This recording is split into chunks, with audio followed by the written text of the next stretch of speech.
Red టీవీలో మీ వ్యాపార ప్రకటనల కోసం ఈ నంబర్ ని సంప్రదించండి 6281747728. హాయ్ హలో నమస్తే, నేను మీ Gopi. Welcome back to red TV. ఈరోజు మనతో వచ్చేసి పొలిటికల్ అనలిస్ట్ అంకమరావు గారు ఉన్నారు. సార్ నమస్తే. సార్ నమస్తే గోపి. చిలకలూరుపేటలో విడుదల రజనీ గారు ఇప్పుడున్న ప్రస్తుత ఇన్ఛార్జ్ దగ్గర 6.5 కోట్ల రూపాయలు లంచంగా తీసుకున్నారంటే అది ఏంటి సార్? అది చిలకలూరుపేట నుంచి గుంటూరుకు వెళ్ళిన తర్వాత మల్లెల రాజేష్ నాయుడు గారిని అక్కడ బాధ్యతలు చూసుకోమని ఆయన అభ్యర్థి అనే అభిప్రాయం కలిగేశారు. ఇప్పుడు ఆయనేమో అప్పించాను అంటాడు. ప్రజలు ఏమనుకుంటున్నారంటే లేదు, సీటు కోసం మాత్రం డబ్బులు తీసుకున్నారని అంటున్నారు. ఇప్పుడు ఆ సీటు విషయంలో మరి ఆయన ఏం అడిగాడో అక్కడ ఏం జరిగిందో మనకైతే తెలియదు, కానీ బహిరంగంగా వచ్చి నేను ఆమెకి 6.5 కోట్ల రూపాయలు అప్పు ఇవ్వడం కూడా జరిగింది, 3.5 కోట్ల రూపాయలు మాత్రమే తిరిగి చెల్లించారు, మిగిలిన 3 కోట్ల రూపాయలు అడిగితే నిర్లక్ష్యంగా సమాధానం చెప్పారు. ఇదేం పద్ధతి అని చెప్పని నేను సకల శాఖ మంత్రి గారి దగ్గర సజ్జల రామకృష్ణారెడ్డి గారి దగ్గరికి వెళ్ళి ఇదేంటని చెప్పి పంచాయతీ పెడితే సరిపెట్టుకో అన్నారు. ఆయన కూడా నాకేం అర్థం కావట్లేదు, ఏం జరుగుతుందో ఇక్కడ. వైఎస్ఆర్సీపీ పార్టీ బాగుపడాలంటే ముందు సజ్జల రామకృష్ణారెడ్డి గారిని ఆ స్థానం నుంచి తొలగించాలి అని చెప్పని ఆయన మాట్లాడుతూ ఉన్నాడు. మరి ఎలాంటి ఎన్నికలు అయిపోయేలోపు ఇంకెన్ని వస్తాయో చూడాలా కదా. ఇప్పుడు రాజకీయ పార్టీలో ఇప్పుడు ఎవరైనా సరే ఏ పార్టీలోనైనా అధినాయకుడిని ప్రసన్నం చేసుకొని ప్రతిభా పాఠవాలతో వచ్చేవాడు కొంతమంది, డబ్బుతో వచ్చేవాడు కొంతమంది. కాబట్టి ఏ పార్టీ అయినా సరే ఈరోజు ఖర్చు లేకుండా ఏ శాసనసభ్యుడు కూడా గెలిచే పరిస్థితి అయితే లేదు కదా. దాన్ని దృష్టిలో పెట్టుకుని ఆర్థిక పరిపుష్టి ఉన్న వాళ్ళకి ఎక్కువ శాతం సీట్లు ఇస్తున్నారు. దానికి కొంచెం అతీతంగా ఉంది జనసేన పార్టీ. చూడాలి జరిగే పరిణామాలు ఎలా ఉంటాయి అనే దానికి. ఇప్పుడు విడుదల రజనీ గారి గురించి మనం ప్రత్యేకంగా చెప్పుకోవాలి అంటే దాని గురించి మరి ఒక అంటే మహిళనే కాకుండా ఈరోజు మంత్రిగా కూడా ఉన్న వ్యక్తి అవును తన స్థానాన్ని కాదని ఆమె ఓడిపోతుందని వాళ్ళ అధిష్టానానికి సమాచారం వచ్చింది అంటే ఆమె మీద ఎంత వ్యతిరేకం ఉందనేది స్పష్టంగా అర్థమైపోతాం. ఇప్పుడే ఒక్కొక్కటి బయటకు వస్తుంది. గతంలో కూడా చెప్పారు శ్రీకృష్ణదేవరాయ లాంటి లోక్సభ సభ్యుడి మీద ఆమె చేసినటువంటి కార్యక్రమాలు అసలు ఆ నియోజకవర్గంలోనే ఆయన రాకుండా చేయాలని చేసిన ప్రయత్నాలన్నీ బయటకు కూడా తెలుసు. ఇవన్నీ దృష్టిలో పెట్టుకున్న తర్వాత ఆమె తీవ్రమైన వ్యతిరేకత ఉంది. ఆ మనకైతే 50,000 తేడాతో ఓడిపోతుంది అనే అభిప్రాయం అధిష్టానం ఉండబట్టి, కాకపోతే డబ్బు ఉంది కాబట్టి తీసుకొచ్చి గుంటూరులో చేశారు. దాంతోపాటు కూడా ఆయన చాలా తెలివిగా ఉన్నాడు, దాంట్లో నేను అలాంటి సందేహం కూడా ఏం లేదు. జగన్మోహన్ రెడ్డి గారు ఈ బీసీ కార్డుని బాగా ఉపయోగిస్తున్నాడు. వాళ్ళందరినీ అంటే బీసీలు దూరం అయ్యారని ఆయనకు అర్థమైపోయింది. కాబట్టి ఎటు దూరం అయిపోయారు కాబట్టి వాళ్ళ ద్వారానే మళ్ళీ ఓటు సంపాదించుకోవాలనే ప్రయత్నంలో భాగంగా బీసీలకు మేమే ఎక్కువ సీట్లు ఇస్తున్నాం అనే భ్రమ కల్పించాలని విశ్వ ప్రయత్నం చేస్తున్నాడు. అందువల్ల ఈయన తీసుకెళ్ళి గుంటూరు 2లో కూడా అంటే గుంటూరు పశ్చిమ ఇప్పుడు దాంట్లో పోటీ చేపిస్తున్నారు. ఈ జరిగే పరిణామాలన్నీ కూడా అక్కడ ఉన్నటువంటి నగర మేయర్ అయినటువంటి కావటి మనోహర్ నాయుడు గారిని ఇప్పుడు చిలకలూరుపేట పంపిస్తున్నారు. సమన్వయకర్తగా సరే అంటే వైవి సుబ్బారెడ్డి గారి భాషలో చెప్పాలి అంటే సమన్వయకర్తలే ప్రస్తుతానికి. అభ్యర్థులు గారు ఇంకా అభ్యర్థులు చివరిలో ప్రకటిస్తారు. ఎన్నికల నోటిఫికేషన్ వచ్చిన తర్వాత అభ్యర్థులను ప్రకటిస్తారు. అప్పుడు దాకా వీళ్ళు సమన్వయకర్తలే. ఎవరికి కూడా ఇప్పుడు ఒకవేళ విడుదల రజనీ గారికి కూడా అక్కడ రేపు పోటీ చేసే అవకాశం ఉంటుందో లేదో కూడా చెప్పలేని పరిస్థితి.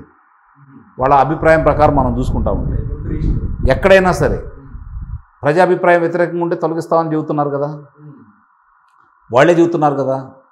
కాబట్టి అక్కడ ఇక్కడ అనేది కాదు, ఏ అభ్యర్థులైనా వాళ్ళు ప్రకటించిన అభ్యర్థులందరూ కూడా వాళ్ళు నమ్మకం పెట్టుకోవాల్సిన పని లేదనేది అర్థమైపోతాం. అంటే ఇప్పుడు బయట ప్రజలు కానీ అపోజిషన్ పార్టీలైనా సరే విడుదల రజనీ గారు మేకప్ మీద పెట్టే శ్రద్ధ పనుల మీద చేయట్లేదు అంటున్నారు. దానికి మీరే ఉంటారు. సరే, ఒక మహిళ గురించి మనం అలా మాట్లాడొద్దులే. సహజంగా ఎవరెంతంటే ఎవరు సహజంగా బయట అందంగా కనపడటం కోసం మహిళలు అందుట్లో ప్రజలతోటి మమేకమైన వాళ్ళు కదా. కాబట్టి వాళ్ళ జాగ్రత్తలు వాళ్ళు తీసుకోవడం తప్పే ఉంది. దాన్ని ఇప్పుడు ఆమె శాసనసభ్యురాలు మంత్రిగా, శాసనసభ్యురాలకి మంత్రికి వాళ్ళు చేస్తున్న పనులు ఏదన్నా ఇబ్బందికరంగా ప్రజలకు ఉండి పనులు సరిగ్గా చేయకపోతే దాని మీద విమర్శిద్దాం, లేదంటే ఇప్పుడు ఇట్లాంటి కుంభకోణాల గురించి విమర్శిద్దాం. వాళ్ళ యొక్క అలంకరణల గురించి మాకొద్దు. నేనైతే దాన్ని అంగీకరించను.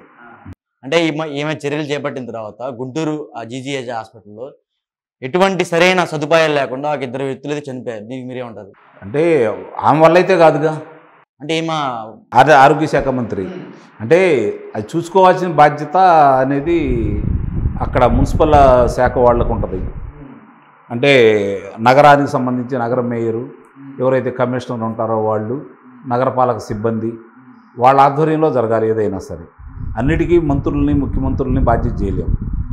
కాకపోతే ఏంటంటే పర్యవేక్షణ లోపం ఇళ్లలో ఉంది కాబట్టి దాన్ని చూసుకోలేదని మనం విమర్శించడంలో తప్పు లేదు, కానీ బాధ్యుల్ని ఏమి చేయలేం కదా.